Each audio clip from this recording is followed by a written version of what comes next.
비빔밥. 와 맛있었어. 비빔밥. 작년만 맛있었어? 살만은 진짜 땡겨. 왜 비빔밥? 원래 작년에도 파업 맛있어요. 파? 네, 작년에도 맛있지. 저번 작년에도 파프인데 또 파업해? 맞아요. 네. 오늘 저 월급 때문에 파업했는데 월급 시위하고. 난 엄마가 안 소금. 해줄래?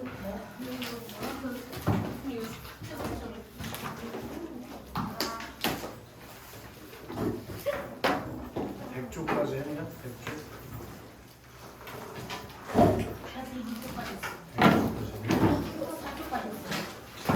백사조까지 했어? 예.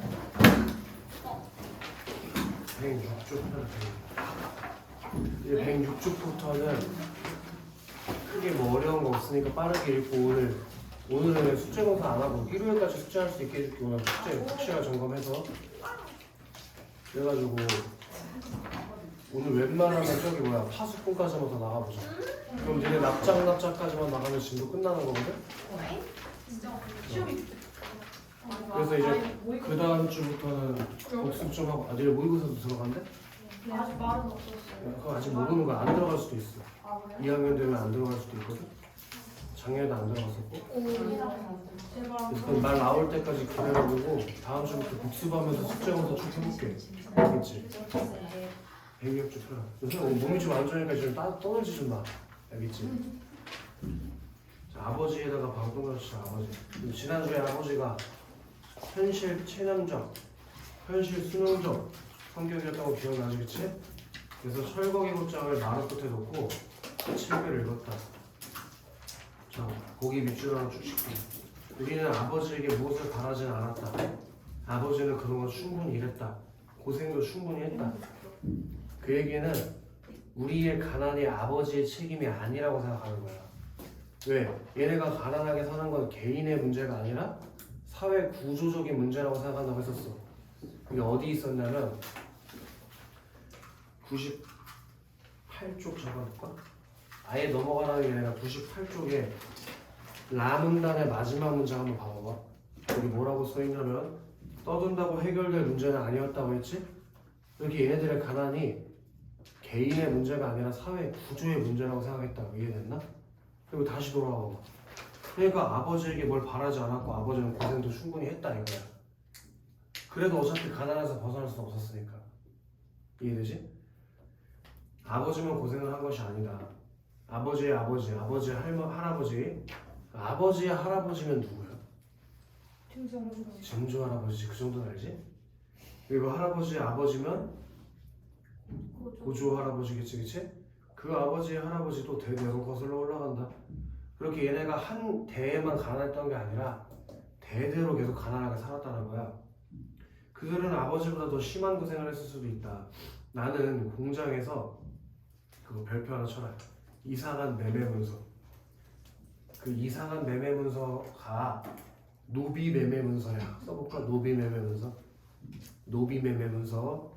노비 매매 문서가 뭐냐면 옛날에 노비라고 하는 천민 계급이 있었지, 그치? 그들은 사람이지만 인간 대접을 받지 못하고 물건처럼 사고 팔 수가 있었단 말이지. 그 매매 이력을 기록해 놓은 문서가 노비 매매 문서야. 오케이? 그런 걸 조판한 적이 있대. 그 내용의 일부를 짜기 위해 나는 열심히 손을 들였다. A라고 묶여있는 부분 있지? 그게 노비 매매 문서가 나온 부분인데 동그라미 하나 칠래? B. B에다가 동그라미 칠래? 그리고 그 옆에 노에도 동그라미 쳐볼래? 노. 이 노와 B가 합치면 노비라고 해서 천민 신분을 말하는 거지. B는 여자종 그리고 노는 남자종. 그래서 니네 왜 고전 소설 읽다 보면 노복이라는 게 나오는데 그게 남자종이야.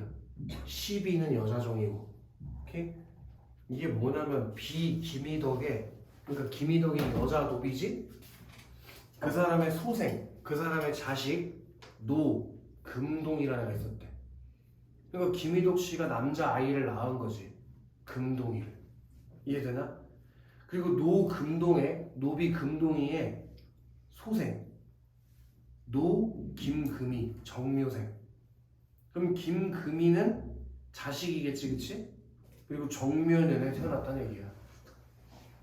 오케이? 우리 옛날에는 연도를 계산할 때 지금처럼 2000 몇 년 이걸 쓰지 않고 병신년, 갑자년, 작년에 병신년이었잖아. 그런 연도 개념을 썼었지, 그치? 그러니까 정묘년이라는 해에 태어난 사람이라는 뜻이야. 그렇게 자기네 집안에 노비 매매 문서를 자기가 직접 인쇄 조판을 했다고. 오케이? 잠깐만 나 봐봐봐. 여기 나라고 나오는 영수 있지? 이 사람은 중학교까지 나오고 인쇄 공장으로 일을 하러 가. 인쇄 공장으로. 아시겠어? 거기서 동생이랑 같이 일을 한단 말이야. 그 인쇄 공장에서 일하다가 동생이랑 노동운동 하려고 노조를 만들려다 걸려가지고 잘려. 그 저번에 얘기했던 거 기억나? 근데 그 인쇄 공장에서 뭐 인쇄 찍을 거 아니야. 종이 뭐 인쇄물을, 그치? 그때 자기 집안 노비 매매 문서를 지손으로 찍은 거야. 이해돼? 자기가 그러니까 뭐였다는 걸 알게 되겠어. 이거 찍으면서 노비. 자기가 노비 출신이라는 걸 알게 되고 내가 왜 이 집안에서 태어나서 가난하게 사는지를 알게 된다고. 우리 집안이 대대로 뭘로 살아서? 노비로. 여기 우리 집 몇 명이나 다 합치면 11명이지. 우리 중에서 양반 출신 아마 1명? 2명밖에 안 될 거야. 우리 다 노비 출신 아니면 평민 출신이야. 옛날에 우리 조상님들께서 가짜고 성 갖다 붙이거나 아니면 족보 사가지고 이 성을 갖게 된 거지. 내가 뭐 김씨를 저격하는 게 아니라 김씨나 이씨 같은 사람들은 노비일 확률이 아주 높아. 옛날에. 그건 어쩔 수가 없어. 왜냐면 말이 안 되잖아. 김씨가 우리나라에 거의 한 50% 되는데 그 사람들이 다 양반이었다는 게 말이 되나? 그렇지 않았겠지. 다 옛날에 다는 아니고 뭐 아니 금비는 양반 집안이었을 수도 있지. 근데 그건 아무도 모른다는 거야. 족보를 산 건지 아니 진짜 양반 출신인지 어떻게 알아? 뭐 나머지도 마찬가지야. 뭐 지호도 진짜 신씨 출신이 아닐 수도 있는 거지. 저기 정현이도 조씨가 아니었을 수도 있고 나도 오씨가 아니었을 수도 있지.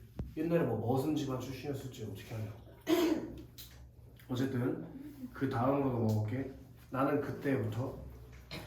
그때 이것이 무엇인지 몰랐다. 판을 짜고 다음 판을 짜나가다가 겨우 알았다. 거기다 비추치고 별표치자. 노비 매매 문서의 한 부분.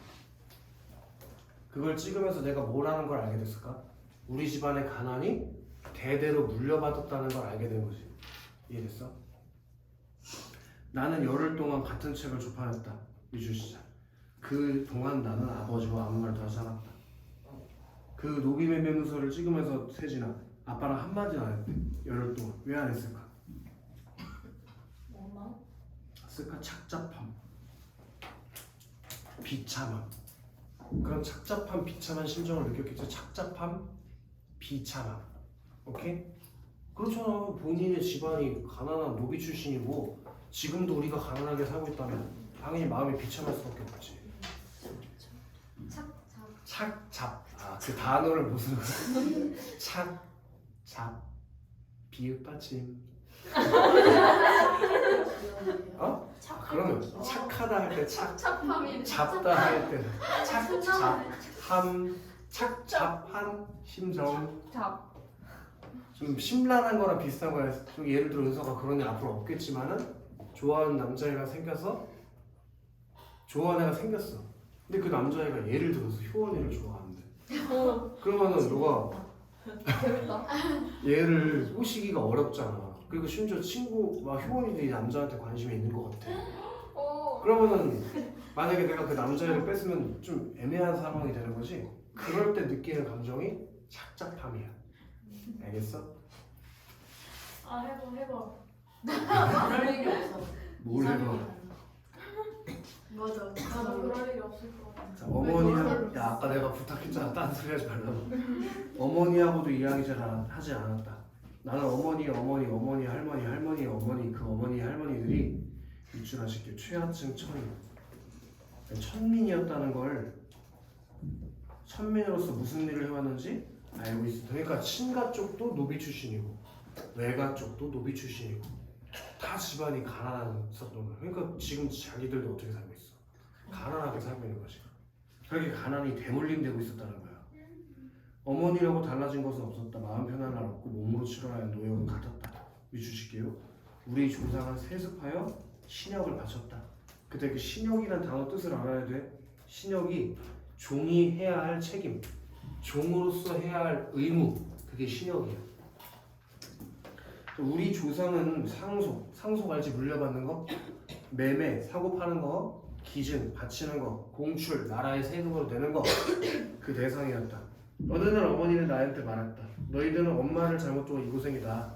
아버지하고는 상관없단다. 그래서 엄마가 아빠를 뭐 해주고 있어? 카 받쳐주고 있지, 그치? 어머니는 장남인 나에게만 말했다. 외할머니에게 들은 말을 나에게 전한 것이다. 천년을 두고 우리 조상은 자손들에게 이 말을 남겼다. 그러나 나는 알고 있었다. 아버지도 시종의 자식이었다. 아빠도 밑줄 하시자고 시종의 자식. 그 엄마도 아빠도 전부 다 최하층 천인 출신이다 이거야. 이해가 돼? 자, 이걸 맞추면 오늘 선생님이 너희들에게 다 음료수를 사줄 수 있을 것 같아요. 오늘은 진짜 약속할게. 꼭 사줄게 오늘. 맞추는 거. 근데 선생님부터 이거 니네 맞출 수 있는 문제야. 저기 할아버지 때, 할아버지의 아버지 때니까 증조 할아버지 때지. 이거 꼭 기억해. 증조 할아버지 때 노비제는 사라졌다. 우리나라에서 법적으로, 사법적으로 노비제가 사라진 게 있어서 사건이. 법으로 없애준 사건. 아, 무서워. 가복이야. 저기 알고 있잖아. 맞아요. 가복이에요. 가복개혁 때 우리가 법적으로 노비제도라는 신분제도가 법적으로 없어져. 물론 내 친구들 법적으로 없어졌다고 해서 바로 노비제도가 없어지는 건 아니에요. 네. 그러니까 계속 좀 더 사회적으로는 남아 있겠지. 근데 법적으로 폐지된 거? 가복개혁 때 노비제도라는 건 없어져. 그러니까 증조 할아버지 때가 언제 말하는 거야? 가복개혁 때 말하는 거야. 조심해 이거. 할아버지 때가 아니라 증조 할아버지 때 없어진 거야. 알겠지? 증조부 내외부는 아무것도 몰랐다. 이거 봐. 법적으로 없어졌다고 선언해도 이때는 뭐 인터넷이 있는 것도 아니고 핸드폰이 있는 것도 아니니까 사라진 줄도 몰랐다. 나중에 해방을 맞았다는 걸 알았는데 두 분이 한 말은 오히려 저희들을 내쫓지 말아주십시오라고 말했대. 오케이? 그러니까 쓸까 밑에? 새로운 삶에 대한 두려움. 아주 오랜 세월 동안 노비로 살았잖아. 그러니까 노비 제도가 해방돼서 집에서 나가라고 했을 때 저희들을 내쫓지 말아달라고 했대. 그게 새로운 삶에 대한 두려움을 느꼈다는 거야. 오히려 너희들은 만약에 노비가 됐을 때 얘가 만약 노비 출신이나 해방시켜주겠다고 박수 치면 좋아할 것 같잖아. 근데 그렇지 않았다는 거야. 1000년 넘게 노비로 살았다니까. 근데 갑자기 집에서 나가래. 그럼 새로운 삶을 살아야지. 집도 땅도 없는데. 그래서 내쫓지 말아달라고 했대. 할아버지는 달랐다. 자, 이 할아버지는 증조 할아버지가 아니라 친할아버지 말하는 거야. 할아버지는 증조 할아버지와는 달랐다는 얘기지? 할아버지는 유습에서 벗어나려고 했다. 늙은 주인은 할아버지에게 집과 땅을 주었다. 그러나 쓸데없는 일이었다. 모르는 면에서 할아버지나 증조 할아버지나 같았다. 증조부 때까지는 선조들이 살아온 경험이라는 건 무슨 경험? 노비로서의 경험이겠지, 그치? 그 경험이 도움이 되었으나 할아버지 때는 그것이 도움을 주지 못했다. 여기부터 형광펜 하나 칠할게. 할아버지에게는 어떤 교육도 없었고 경험도 없었다. 할아버지는 집과 땅을 잃었다. 그럼 늙은 주인이 할아버지한테 집과 땅을 줬어. 너 나가 살아라고 줬어. 근데 땅을 잃었대. 왜? 집과 땅을 왜 잃어줬어? 교육과 경험이 없었기 때문에. 이해돼? 그래서 여기서 또 하나 엮이는 게 있는데 나 있잖아. 나 명희라는 여자친구가 있었다니까. 명희. 근데 내가 이제 성에 좀 눈을 뜨기 시작할 때 나 말고 명희가 그래서 그 여자랑 남자랑 신체가 달라지는 걸 알게 되잖아. 민정이 니네도. 그때 내가 그게 너무 궁금하잖아. 나가 없는 걸 여자애들을 가지고 있으니까. 그래서 걔네 둘이서 은밀하게 막 약간 썸 탈 때 가슴 만져봐도 돼? 막 그런 말을 해. 그 대사에 나와. 적나라하게 써있어. 영수가 누군데? 명희라는 여자, 영수가 내가 영수잖아. 내가 명희한테 그런 얘기를 해. 그래서 명희가 둘이 썸 타는 사이야. 썸 타는 사이. 명희는 초등학교밖에 안 나오고 공부를 안 하거든. 그래서 초등학교까지만 학교를 다니고 학교는 안 다녀. 일을 하러 가. 그래서 너 지금 중학교 다니고 있는 거 고등학교까지 공부 꼭 끝까지 할 거야? 만약 너 공부를 계속 이어가면 내가 만지게 해줄게. 그래서 영수가 그걸 약속하고 만져. 만진다는 걸 포인트를 주지 말고. 근데 중학교까지만 공부를 하고 내가 고등학교를 안 간다니까. 그럼 여기 영수도 결국에 교육을 받았어 못 받았어? 못 받았어. 그러니까 가난에서 벗어나지 못하는 거야. 뭔 말인지 알겠어? 그렇게 교육과 경험이 없었기 때문에 할아버지가 받은 집과 땅조차 다 잃어버리겠다고. 그렇기 때문에 그 가난이라는 게 계속 어떻게 되는 거야? 대물림 되는 거야. 아시겠어? 니네 얼마나 좋냐? 니네 이거 감사하게 생각해야 돼. 이 국어학원 다니는 거 니네 아무것도 아니라고 생각할 수 있지만은 돈이 없어가지고 학원을 다니지 못하는 사람들도 아직도 많아. 뭔 말인지 알아?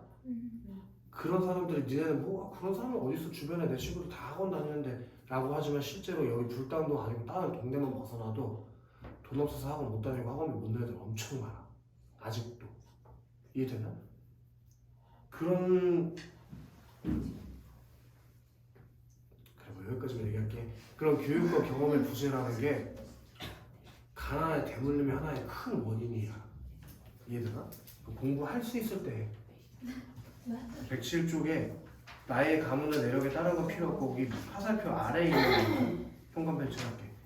나의 조상들은 친가와 외가와 대대로 노비였고 조상의 가난이 나의 가족에게까지 이어졌다. 그럼 이제 니네는 우리 가족이 왜 가난한지에 대해서 설명할 수 있는 거지? 우리 조상이 뭐였기 때문에? 노비였기 때문에 그 가난의 대물림이 있었던 거야. 이해돼? 다음 장 넘어가자. 할아버지도 난징이었어. 남자가 영어가 고맙다. 나는 영어의 머리를 쥐어박았다. 기억나? 영어는 어떤 인물이었어? 싸가죠. 현실 저항적 인물에서 현실 저항적 인물. 좀 큰 영혼이 말했다. 왜 지난주처럼 쉬쉬하는 거야? 변한 거 없는데 웃지도 않아? 나는 가만히 있었다. 그 밑에 완자쌤만 이거 읽고 갈게. 저 난쟁이 동그랗게 칠래? 난쟁이. 밑줄 칠게. 사회적 약자와 소외되고 가난한 계층의 상징. 이제는 머리에 넣어야 된다잉. 이 소설에서 난쟁이라는 게 육체적인 장애를 의미하고 사회적 약자와 소외되고 가난한 계층을 상징적으로 보여주는 인물이라는 거. 그래서 영어에 할아버지도 난쟁이였어라는 질문은 밑주실게요. 할아버지도 아버지처럼 무기력하고 가난한 사람이라는 질문으로 이해할 수 있다.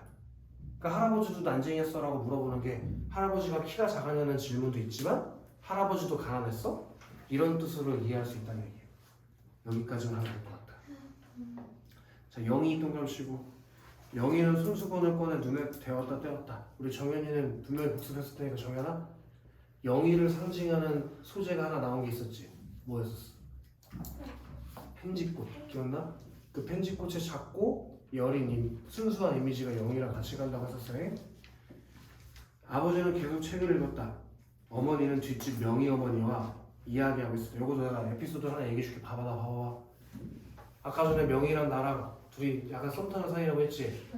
근데 그 뒤로부터 명희는 이제 집 나가서 돈을 벌러 다녀. 그래서 처음에는 버스 안내야. 지금은 없어진 직업인데 옛날 얘네 같은 거 보면은 버스표 걷는 사람이 있었어. 그리고 이제 누가 내린다고 하면은 그 뒷문 있지. 뒷문 쪽에서 탁탁 치면서 문 열으라고.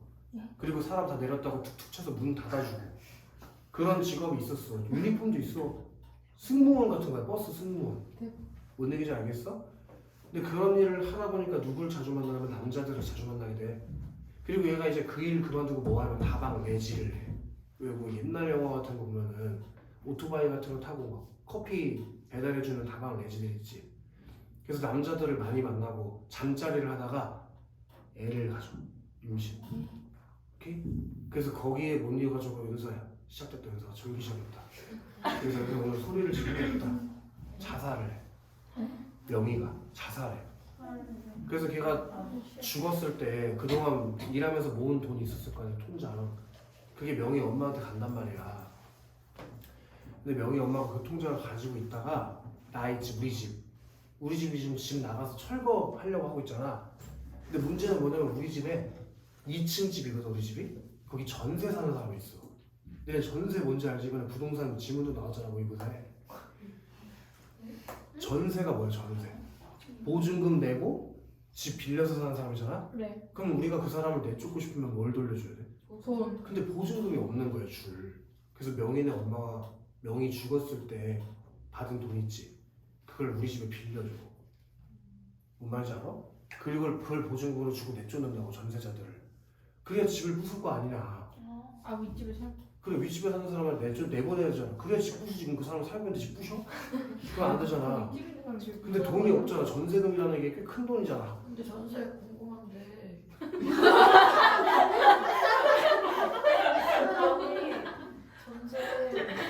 전세 보증금 받고 돌려주면 뭐가 나와요? 돈이? 봐봐. 예를 들어 너네 집이 집을 하나 더 샀어.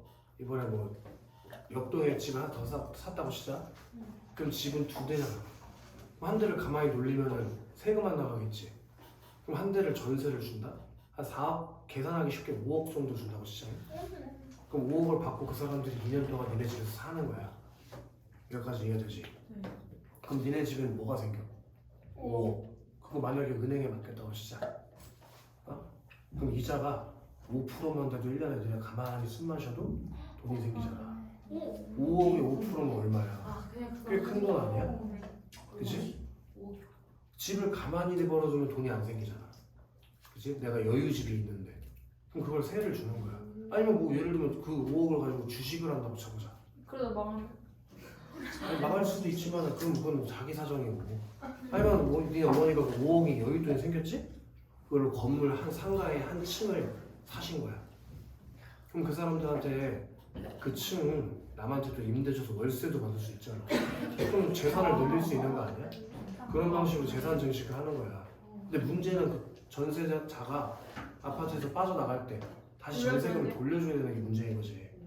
그러니까 지금 명인의 명인의 집 2층에 전세 사는 애 이제 우리의 필요로 위해서 내보내야 돼서 지금 집을 부숴야 되니까. 그럼 보증금 돌려줘야 되지. 근데 그 큰 돈이 없잖아. 그래서 명이 죽을 때 남긴 돈이 있어. 이렇게 유산으로 남긴 돈. 그 돈을 빌려줬다니까. 뭔 말인지 알겠어? 그리고 얘네 지금 철거할 때 그 알루미늄 퓨찰 내고 입주권 받았어. 그걸 거강꾼한테 팔아가지고 23만 원인가 돈 벌었어. 근데 이미 명인애한테 빌린 돈이 있지. 그걸 갚아야 될 거 아니야. 그걸 갚아. 지금 그 상황이야. 오케이? 이제 그러니까 남은 돈이 없어서 이사도 못 가고 막 이제부터 재밌는 슬픈 얘기가 나와 지금. 그래서 명희 어머니와 이야기하고 있었다. 얼마에 파셨어요? 17만 원 받았어요. 명희 엄마는 17만 원밖에 못 받았잖아. 우리 집은 그래도 20 얼마 받아. 그럼 시에서 주겠다는 이주보조금보다 얼마 더 받은 셈이죠? 2만 원 더 받았어요. 그럼 이주보조금 얼마야? 15만 원인 거라고. 그럼 누가 이주보조금을 선택하겠어? 영인에도 어차피 자 이거 별표하지. 아파트 밑에 쓰자. 가진 자만이 누릴 수 있는 특권. 그 아파트가 가진 자만이 누릴 수 있는 특권을 상징적으로 보여주는 것이다. 가진 자만이 누릴 수 있는 특권. 어차피 아파트로 못 갈 거 아니에요? 무슨 돈이 있다고? 그럼 그 행복동 주민들을 위해서 아파트를 지은 게 아니네. 거기 살던 사람은 아무도 거기 못 가니까. 분양 아파트는 58만 원이고 임대 아파트는 30만 원이래요. 거기다 어느 쪽으로 가든 매달 15,000원씩 내야 된대요. 그래 입주권을 다들 팔고 있나요? 영인에도 서두르세요. 어머니는 괴로운 얼굴로 서 있었다. 자 이것도 밑에 완자쌤 한마디 읽어볼게요. 분양 아파트 입주비는 58만 원, 임대 아파트 입주비는 30만 원이래. 이 금액은 당시 철거민들이 감당하기 너무 큰 비용이었어. 그래서 행복동 사람들은 시에서 주는 이주 보조금보다 약간 더 받고 거강꾼들에게 입주권을 팔 수밖에 없었던 거예요. 즉 철거민들을 위해 지어진 아파트에 철거문이 들어갈 수 없는 모순적인 상황이 벌어진 거지. 여기부터 비추시죠. 이것은 산업화 도시화 과정에서 삶의 터전을 빼앗기고 몰락해갔던 당대 도시빈민들의 현실이었다. 이렇게 철거민들을 위해서 아파트를 지었지만 그 철거민들의 아파트에 들어갈 수 없었던 그런 모순된 현실이 70년대에 있었다고 저희가 이해됐어? 행복동 주민들은 대부분 투기업자에게 입주권을 팔고 동네를 떠난다. 아파트 입주할 능력이 안 되는 나의 가족들 역시 다른 이웃들처럼 입주권을 팔지만 전세금을 빼주느라 명인에게 빌린 돈을 갚고 나니 남는 것이 거의 없다. 아까 얘기했지? 그런데 이사 가기 전날 아버지 동그라미 치고 영희 동그라미 치고 사라지고 미주시죠. 아빠랑 영희가 사라져버렸어. 우리가 이제 집을 떠나는 잠깐만.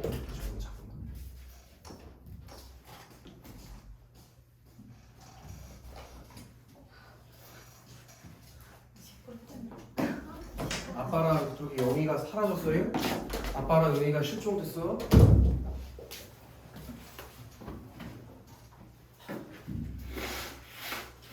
그리고 이후에 영희 또 가실래? 영희는 자기네 입주권을 산 남자애들 세우시자. 걔가 겁나 부자야. 걔네 집을 따라가서 그 남자 집에서 돈과 입주권을 훔쳐서 도망 나온다. 근데 그 집에 살 때 저번에도 얘기했지만 무슨 일이 있었다고 했어. 잠자리를 같이 하다니까 걔랑. 그래서 그 명의가 있잖아. 응? 그 남자 따라갈 때 영희 귀에 펜지꽃이 꽂혀 있었거든. 그게 공장 폐수에 빠져. 그게 무슨 말이야? 그 순수했던 영희가 더럽혀진다는 걸 상징하는 거야 그게.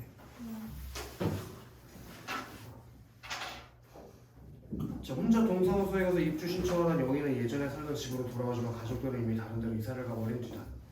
영희는 동네 아주머니부터 읽어봐 주시죠. 아버지가 그동안 일하던 벽돌 공장 굴뚝이 올라왔다 죽었다. 아빠는 결국에 자살해서 죽어. 그렇게 비극적 결말을 맞이한다는 거에다 리와나 동그라미 하나 쳐야겠다. 비극적 결말.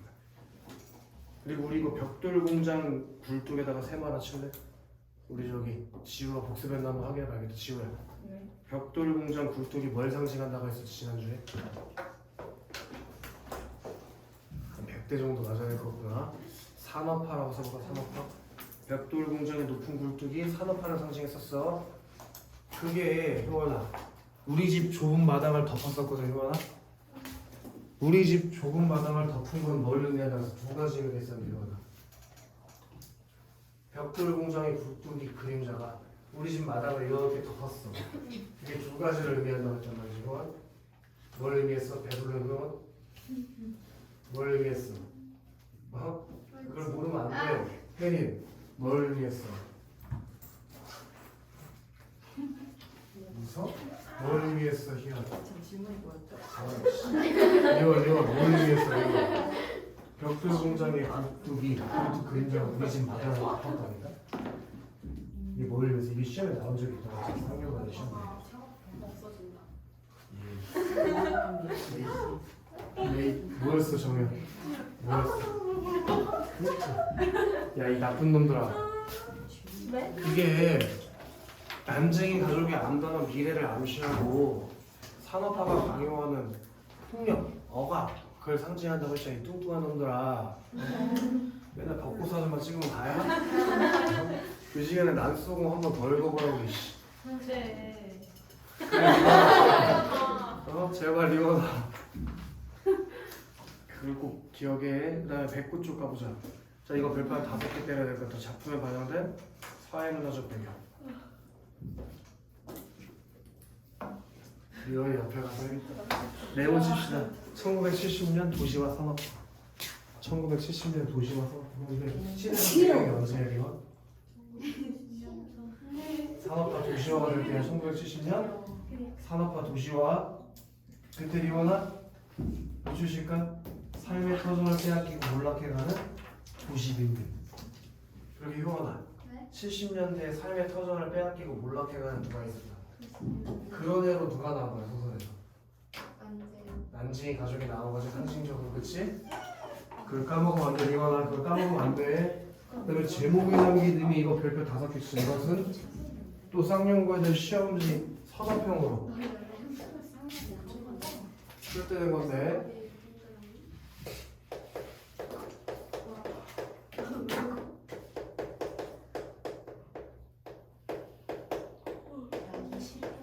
잘 들어. 저 아니에요. 나 너라고 하지도 않는데 난쟁이라는 게 뭘 상징한다고 했니?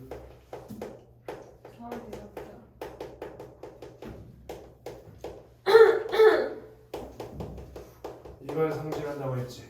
네. 그리고 여기서 공이라고 하는 게 그들의 희망, 꿈을 상징한다고. 꿈.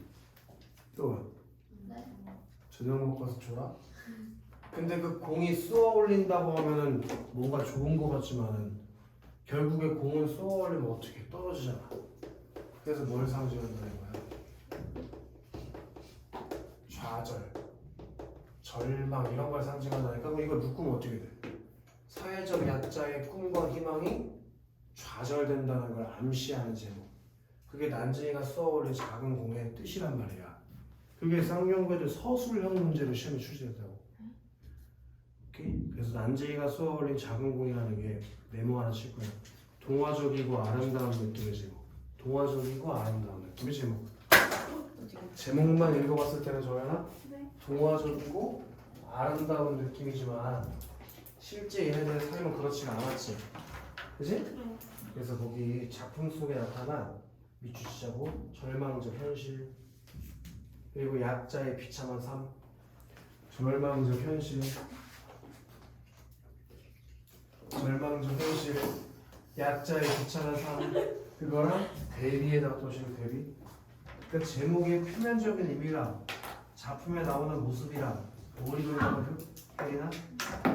대비 그래서 여기를 한번같이하자 산업화 사회의 부정적 현실 부각 그래서 산업화 사회의 부정적 현실을 부각 제목이랑 작품에 나오는 현실이랑 대비돼서 산업화 사회의 부정적인 현실을 강조한다.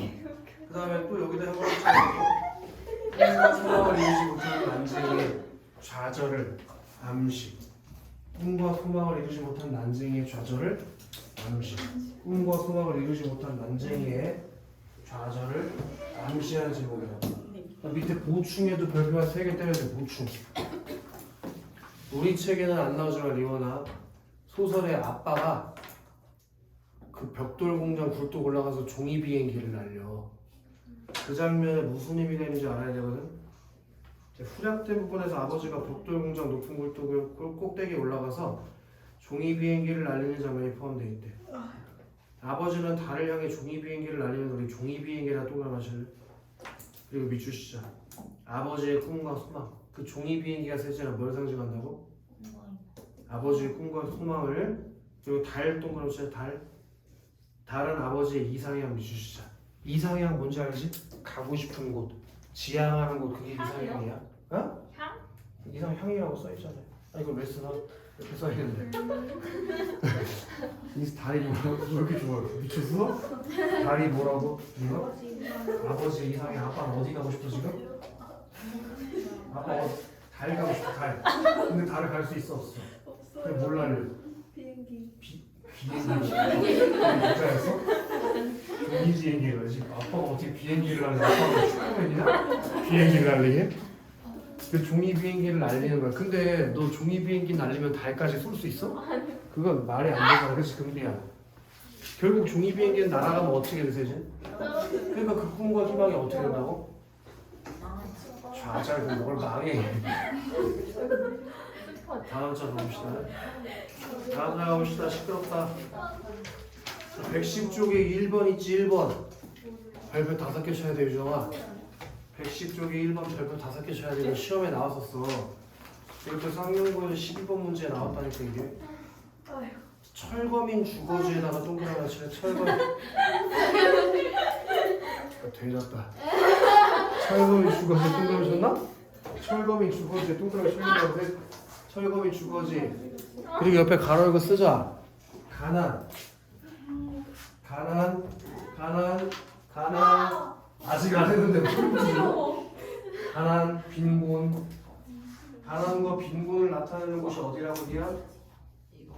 이거? 철거민 거주지. 그리고 여기 개천 건너 주택가에다 세모 먹자. 개천 건너 주택가. 그럼 여기는 뭘 상징하겠어? 그래서 부유와 풍요라고 썼어. 부유와 풍요. 부유와 풍요. 개천 건너 주택가에다 세모 받고 부유와 풍요. 이거 이상해. 부유와 풍요. 부유 빨리 부유 풍요. 그래서 여기 세모 하나 봐가지고 개천 건너 주택가에다가 그런 것들을 상징적으로 보여주는 곳이 예를 들어 가난과 빈곤을 상징하는 게 지옥. 그걸 가리면 어떻게 보세요? 지옥. 내가 왜 조용히 다 여기 지옥 옆에 하나 더 써야 될 것 같아 이거. 얘네들의 삶이 지옥과 뭐 같았어? 전쟁. 그렇지. 누구야 이거 잘했다. 전쟁. 지옥 옆에다 써. 전쟁. 전쟁이래요. 전쟁. 그리고 그것과 대조되는 게 뭐야 되지? 지옥과 전쟁이랑 천국 뭐 이래 얘들. 왜 이렇게 좋아해? 미쳤어? 그다음에 풀냄새. 이거 누구 몸에서 나는 냄새였어? 영이요. 영희 몸에서 나는 냄새인데 풀냄새랑 대조되는 게 뭐였냐? 고기 굽는 그 영수가 맨날 개천 건너 주택가 가가지고 고기 굽는 냄새 맡았었잖아. 그리고 친구들 주머니 뭐야 주머니? 보자. 아이 뭐 술 냄새가 좋다.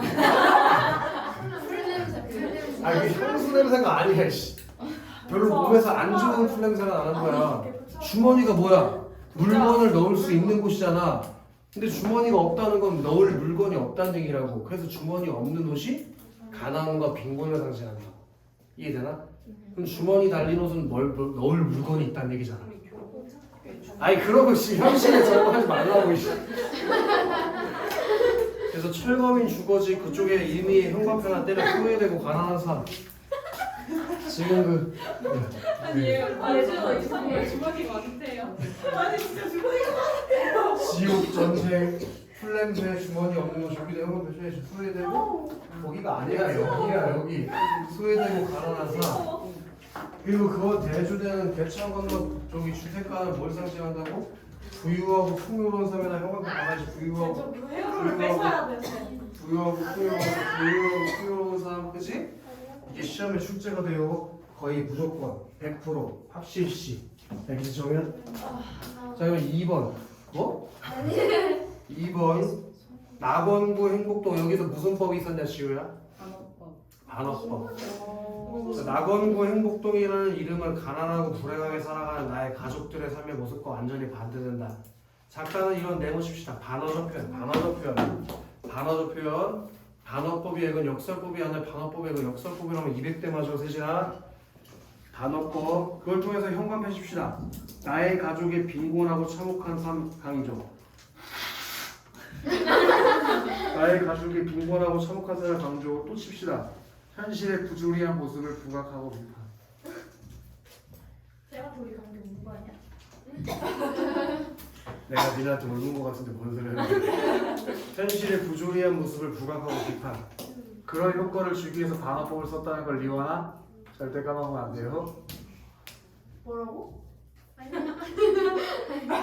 뭐라고? 내가 제 얘기예요. 좋은 얘기야.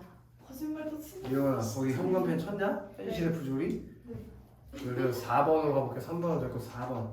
거기도 별표 5개 쳐야 돼. 여기는 중앙고에 시험 문제에서 출제됐었는데 우리 이 단어 있잖아. 여기 이 단어. 이 단어의 학습 목표가 70년대 사회에 대해서 이해해보는 게 학습 목표였단 말이야.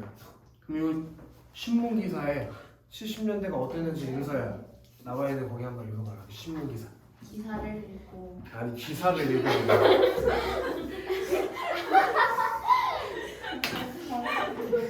도시화로 완벽한 대도시로 누군가들을 유입되면서 1960년대 말부터 거대한 도시 및 주거지가 생겨났다.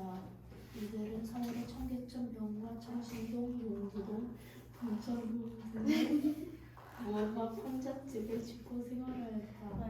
이로 인해 여러 도시 문제가 발생하자 서울시는 당시 경기도 광주군 중북면에 350만 평의 땅을 마련했다. 그들 1969년 9월 1일부터 20평의 땅을 분양해 이곳의 철거민들을 강제 이주시켰다. 신도시 철거민을 이주시킬 계획이었으니 업무 기반은 값은 대지를 가려는 것이었다. 그렇게 빈민 주거지 사람들을 광주로 강제 이동시키려고 했다니까. 게다가 철거민이 이주할 당시에 상하수도시설 알지? 물 나오는 거. 그거는 물론 공중 화장실까지 없었대. 그러니까 강에 가서 똥 싸고 오줌 싸고 씻고 다 해야 되는 거야. 물이 안 나오니까. 그렇게 철거민들은 대충 언덕배기에 천막이나 판자집을 짓고 살았다. 하지만 입주권 즉 딱지가 전매되고 이 딱지를 얻기 위해서 각지에서 온 사람들이 단대천 주변에 천막을 짓는 등 부동산 투기가 만연했다. 이렇게 성남시에 몰린 인구는 1971년에 14만에서 16만 명까지 늘었다. 그런 현실이 우리나라에 있었대. 이런 걸 고려했을 때 난쟁이의 상징적 의미가 뭐냐? 이거는 우리가 한 5번째 하고 있는 건데 이제 머리에 넣어라. 밑줄을 몇 개 칠 거예요. 신체적 장애. 그러니까 표면적으로는 키가 작은 신체적 장애를 가진 인물이고 또 밑줄 쳐라. 경제적으로 소외되고 무력한 도시 빈민. 또 하나 더 밑줄 치자고. 강자에게 억압받는 사회적 약자. 그런 게 난쟁이라는 인물의 상징적 의미고 얘에다 별표 쳐야 돼. 시험엔 여기서 나왔었어. 작가가 이 작품을 쓴 의도 여기다 따로 별표를 붙여야 돼. 정해라. 이게 시험 문제에 나왔었어. 자, 작가는 여기 또 끝까지 연관을 쳐야 돼. 산업화 과정에서 경제적으로 소외된 도시 빈민의 비참한 삶과 좌절을 보여주어서 당시 사회의 구조적 모순과 문제점을 비판하려고 70년대의 그 도시 빈민층의 삶에 대한 사회적 구조와 모순을 비판하려고 그래서 이 작품을 썼다라고 이해할 수 있다. 오케이? 우리 113초 겁니다. 난쟁이가 쏘올린 공은 현대소설인 건 당연한 건데 여기 네모 하나 쳐요. 연작소설. 연작소설에다 네모 칠 거예요. 그 연작소설이 밑에 지식창고에 써있지, 그치? 북당고 선생님들이 이런 거 단답형으로 내는 걸 좋아해. 옛날에도 이런 거 시험에 몇 번 내서 막 연맥인 적 있었다고. 얘는 다 바뀌었는데. 괜찮아. 그래도 비슷해. 기조는 거의 비슷해. 북당고. 승리는 좋다가. 지우야. 네. 연작소설의 개념 한번 해볼래? 원격 기존에 같은 각각의 작품들이 어떤 내적인 연관성을 가지고 연쇄적으로 묶여있는 형식의 소설이. 그래서 이 난쟁이가 써올린 자궁공이라는 책이 총 10몇 개 부로 구성되어 있어. 근데 그 부에 나오는 내용들이 다 완전히 연결되진 않지만 비슷하게 연쇄적으로 묶여 있다고. 예를 들면 등장인물이 또 등장한다든지 이런 식으로. 아니면 주제가 똑같던지. 그렇게 내적인 연관성을 가지고 연쇄적으로 묶는 소설을 연작소설이라고 해. 원래 이 난수공이 처음에 쓰여질 때 있잖아. 소설화돼서 쓰여진 게 아니라 신문에 연재되던 걸 책으로 묶어서 출간한 거야. 조세희 씨가. 그래서 이게 연작소설로 이루어졌다는 거 알아줘야 되고 성격은 뭐 당연한 거고 친구들 내가 저번에도 한번 얘기했었는데 이거 있잖아 1970년대인데 1980년대로 바꿔낸 적이 있다니까. 제발 네모치고 머리에 지금이라도 넣어라. 1970년대 서울 재개발 지역. 그게 작년 쌍용고 애들도 시험 선택지로 나와서 1970년대 서울 재개발 지역. 그리고 시점에 별표 하나 쳐볼래? 자, 은서. 우리 은서는 공부를 열심히 하는 아이니까 그래서 우리 시험 범위에 소설이 딱 이거 포함 2작품밖에 없는데 뭐가 있지? 황망간의 시점이 뭐였어? 전시적 작가시. 어째 그래서 난수공의 시점이 뭐야? 1인칭 주연. 그걸 별표줄 좀 알아둬. 1인칭 주인공 시점. 그럼 유정아 이 소설에서 주인공은 누구야? 예요? 주인공 이름이 있을 거 아니야. 나로 영. 영수. 요즘 죽을 뻔했어. 영수. 그리고 주제에다가 밑줄 박을까? 도시 빈민들의 궁핍한 삶과 좌절. 그 도시 빈민들로 상징되는 인물이 누구야 되지? 세진이래. 오케이? 다 미친 거 같아. 난쟁이 가지고. 자, 그 첫 번째 특징이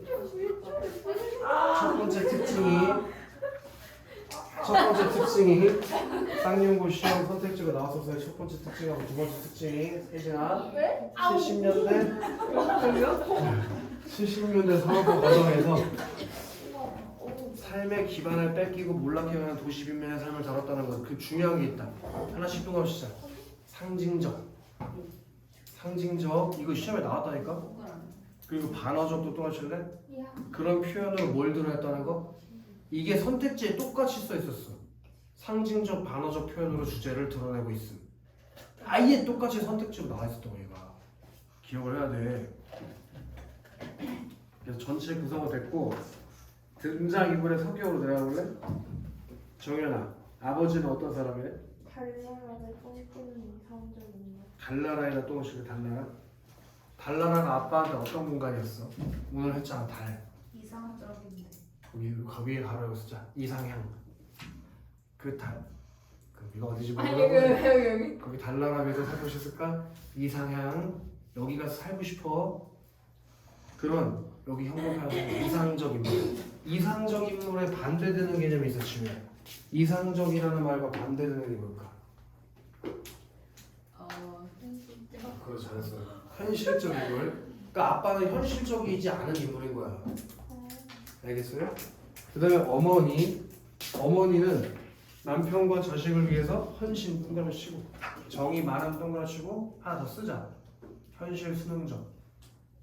그리고 아버지 밑에다 하나 더 쓰자. 옆에 써도 되고. 현실 체념적. 아빠는 현실 체념적이고 엄마는 현실 수능적이다. 그 다음에 영수한테는 별표 하나 줄까? 영수가 우리가 읽은 부분에 뭐예요? 주인공이었지? 자, 영수는 어떤 새끼냐? 영수는 거기다 동그라미 하시죠. 현실적.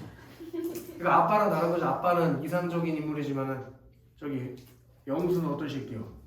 아주 현실적인 사람이라고. 냉정하고 이성적이고. 그러니까 니네 언어로 표현하면 영수는 T 같은 놈이에요. T. 감성이 좀 없고 논리적이고 선생님처럼. 그건 아주 극단적인 T거든. 그지 같은 소리 하면 안 받아줘. 예를 들어서 여자친구가 막 가끔 그런 거 물어볼 때 있어. 뭐 얼마나 좋아하냐 그런 얘기하면 답 안 해. 진짜요? 아프다. 미안해요. 아 진짜. 아니 그 얼마나 좋아하는지 내가 세본 적이 없는데 어떻게 알아? 심했다. 그냥 지금은 좋아. 그냥 많이 지금만 좋아해. 근데 그걸 내가 처음부터 그런 게 아니라 한두 번 물어봐야지. 전화할 때마다 나 얼마나 좋아해? 나 보고 싶었어? 있죠.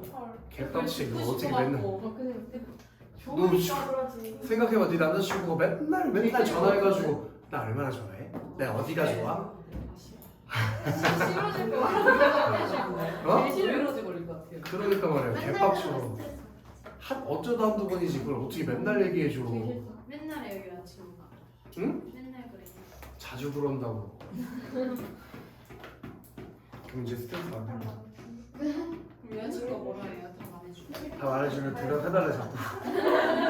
뭐라해요? 몇 번 전화 끊을 뻔하면 그냥 나중에 한번 해볼게. 내가 실수로 전화 끊지 말고. 그래 은서야 은서 잔다 은서 잔다. 그래서 깨워주러 가야 돼 은서야. 영호는 뚱간시야 다혈질.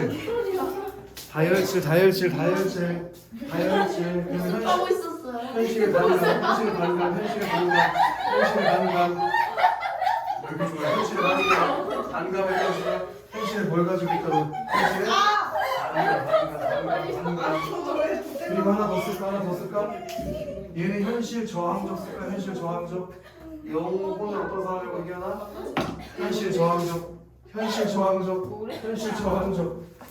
영호는 현실 저항적인 성격을 가지고서 영이 얘는 순수한 동그라미. 여린 모습 동그라미. 순수함 여린 모습. 영이 옆에서 살고 싶으니까 영이를 닮은 애가 뭐라? 닮은 게 뭐라고? 펜지꽃 펜지꽃. 야 펜지가 아이다 아이. 어이로 쓰면 안 되나 펜지꽃. 다음 페이지 가볼래? 소재의 상징적 의미에다 별표를 100개 써야 돼. 이건 무조건 시험에 나와. 이건 무조건 시험에 나와. 소재의 상징적 의미. 그래가지고 저기 효원아 난쟁이는 뭘 상징한다고? 장애를 가진 이게 무슨 상징적 의미야. 난쟁이가 장애인인 게 다 읽어. 제로 사회적자이면서 동시에 우리 사회에 소외되고 가난한 계층. 거기 현관을 칩시다. 사회에 소외되고 가난한 계층. 그 다음 은서야. 낙원구 행복동 모습법이 쓰인 거라고 했지? 단어법. 읽어요? 아니 무슨 법이 쓰인 거라고? 단어법. 그거 읽어봐. 난쟁이 가족은 지옥과도 같은 비참한 생활을 하고 있습니다. 그 지옥에다가 동그라미죠. 지옥. 그 지옥이랑 유사한 의미가 뭐예요? 기원아? 지옥이랑 유사한 의미. 전쟁. 그치? 이상하네. 동그라미를 쳐야 되는데 손이 멈춰있네. 여기 지옥의 동그라미라고 지옥. 지옥. 그 지옥과도 같은 비참한 생활을 하고 있어. 여기부터 현관 붙여야 돼. 동네 명칭과 실제 삶의 괴리. 동네 이름이랑 실제 삶이랑 괴리 차이. 괴리를 통해서 비참한 현실을 무슨 적으로 했다고 한사야? 거기다 내봅시다. 단어적 가족에다가 내보시다 방어 여기 방어법에 쓰여있다는 거 꼭 기억을 해. 나고운의 목동이 1이나 무슨 법이라고? 방어법. 나눠줘. 일단 풀냄새랑 주머니 없는 것은 동그라미죠. 풀냄새랑 주머니 없는 것은 동그라미. 풀냄새랑 주머니 없는 것은 동그라미. 우리가 어떤 거에 동그라미 칠했어? 우리가 어떤 거에 가난하고 부유 아니 가난하고 빈곤한 거에 동그라미 칠했지. 금비야 이상한데? 뺏겼다. 그게 현관 배출하자. 난쟁이 가족의 가난한 삶, 소외된 삶. 그리고 고기에 묻은 냄새랑 주머니 달려서 세모쳐라. 더러워? 어이구. 자 조용히 해, 제발. 그래서 그 난쟁이 가족의 처지랑 거리가 뭐 여기다 현관 배출해야 돼. 부유하고 풍요로운 삶. 그리고 그 니네 여기 풀냄새 주머니 없는 것이랑 고기 굽는 냄새랑 주머니가 달린 것을 이렇게 화살표로 연결해 놔. 그래야지 둘이 못했다는 걸 기억할 수 있어. 대조되고 있다는 걸 기억할 수 있잖아. 그걸 통해서 여기도 현관펜 하죠. 소외된 빈민의 절망적 삶. 여기까지 꼭 이해해줘. 다른 건 방금 읽은 거니까 넘어갈게. 자, 그럼 뒤로 쭉 넘어가서 파수꾼 144쪽에서 파수꾼 파수꾼 하라고 하자. 파수꾼 시집?